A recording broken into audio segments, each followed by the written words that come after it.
As PDP crisis deepens, Damagum and Wike dare Clark and others to make fresh vows. The crisis within the main opposition, People's Democratic Party, PDP, deepened Wednesday with the party's acting national chairman, Ambassador Umar Damagum, vowing not to be pressured into forceful exit by his critics. His response followed a statement credited to leader of the Ijaw Nation, Chief Edwin Clark, and a former spokesman of the party, Kola Ologbodiyan. The duo had in their separate comments condemned Damagum's handling of the party's affairs in Rivers State amid allegation of anti-party activities leveled against the minister of the Federal Capital Territory, Chief Nyesom Wike. Clark has accused Damagum of indulging Wike, who is allegedly undermining the PDP to pave the way for the governing All Progressive Congress APC's continued stay in office. The elder statesman was particularly put off that despite Wike alleged anti-party activities, Damagum looked the other way and failed to call him to order. Similarly, the former National Publicity Secretary of the party, Kola Ologbodiyan, had in a recent television interview on Arise Television called on the party's National Working Committee NWC to pass a vote of no confidence on Damagum over his handling of the Rivers case. What Clark said: the Ijaw leader has slammed the People Democratic Party leadership for setting up a reconciliation committee by the leadership of the main opposition party rather than a probe panel. He said this in an open letter to the party's national chairman. The purpose of this open letter, therefore, Mr. Acting National Chairman of PDP, is to call you to immediately set up a probe panel or committee to probe members like Nyesom Wike, and if found guilty, to face the appropriate sanction prescribed by the party's constitution, and not the setting up of a reconciliation committee under the chairmanship of Major General Olagusunye Oyinlola, with whom, when I discussed, asked him whom he is reconciling because the G5 members have been disintegrated. While the governor of Oyo State, who was a member of the G5, has retraced and stepped back to the party fully and is today the leader of the party in the Southwest, the other three are floating about. To urge you to also purge yourself of all acts of malfeasance. As the acting national chairman of your party, you took your party's National Working Committee, NWC, to court on the defection of the 27 members of the River State House of Assembly, that because they did not leave the PDP properly, they are still members of the party, even after the 27 members had publicly declared that they defected and had already been received by the All Progressive Congress APC.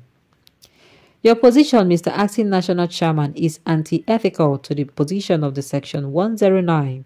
You took your party's National Executive Council, NEC, to court, an organ you preside over, yet you still have the presence of mind to remain in office. Any benefits that come with the office. From all indications, you are conniving with the detractors of the People Democratic Party to ruin the party for the All Progressive Congress APC. Allow Nigerians to decide what party they want through the ballot box. Stop colluding with Nyesom Wike to destroy the party. A day of reckoning will come for all of man's activities.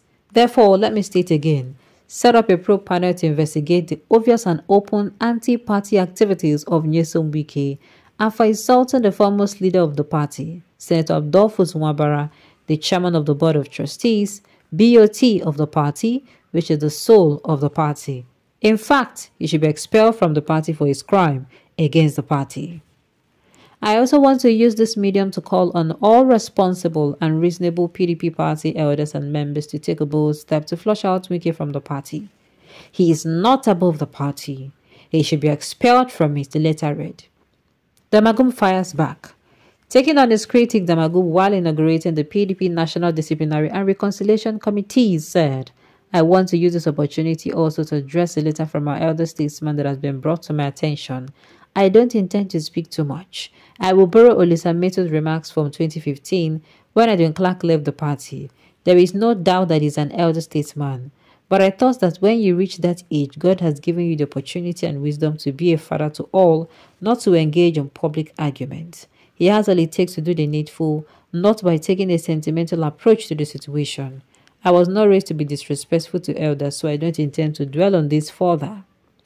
On Ologbodiyan and others, the PDP leader said, I do not know, maybe it is the wish of some of the party to die. But honestly speaking, as a dedicated member of this party, you should always speak positively of your party. Yes, we may have various interests, but the party will outlive all of us. Some of our founding fathers have left us, but the party is still functioning. And I am proud to say that today in this country, the only development you see everywhere comes from our governance. If you go to any state governed by the PDP, you will see the difference. It has been inherent in us. We have remained a very people-oriented party, bringing development to the people, and we stand out. So sometimes I feel sad.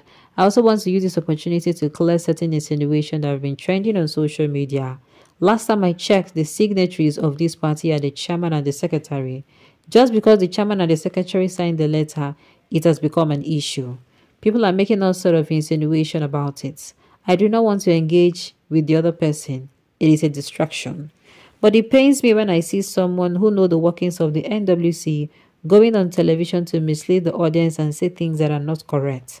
It is painful, very painful. There is precedent for what we did. During Kashamu case, the chairman and the secretary brought it to the Supreme Court. There was also the issue of Anambra. Two issues arose. The chairman and secretary in any situation work as a team. I do not make decisions without consulting my members, Damagum further clarified. He described the inauguration as a milestone in the party's journey towards healing, understanding, and growth. We are all aware of the fallout of the primaries and the resultant effect it had on the outcome of the general elections across all states. The actions and inactions of some party members resulted in the current state of our party. The party has suffered a lot of damages, resulting in the loss of its 2015, 2019, and 2023 general elections. However, the resilience of the party faithful has kept the party going and still a party to beat in the country. Since its inception, the party has evolved various mechanisms for addressing its internal conflicts. These include reconciliation, disciplinary measures, and other initiatives to embody fairness and equity. It is against this background that we have been selected to carry out this task, he added. Nwabara and Bature speaks. Also in their separate remarks, the party's Board of Trustees, BOT Chairman, former Senate President Aldofus Nwabara, and its organizing secretary, Captain Umar Bature, provided further insight into the setting of the committees. According to Bature, it was a sequel to the resolution of the National Executive Committee, NEC, at its last meeting. While tasking the committee to take the assignment seriously, Nwabara appealed to them to discharge their responsibilities without fear of favor. I sincerely urge the committees to function without fear of favor, no matter whose ox is God. And as much as our constitution, the constitution of this great party, guides whatever decision or actions we will take.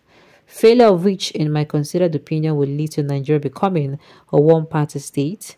This is the beginning because without an opposition, there is no democracy, said the former Senate President. Alright, on this note, you have come to the end of the news. We say thank you for tuning in to listen. Until I come your way next time, enjoy the rest of your day.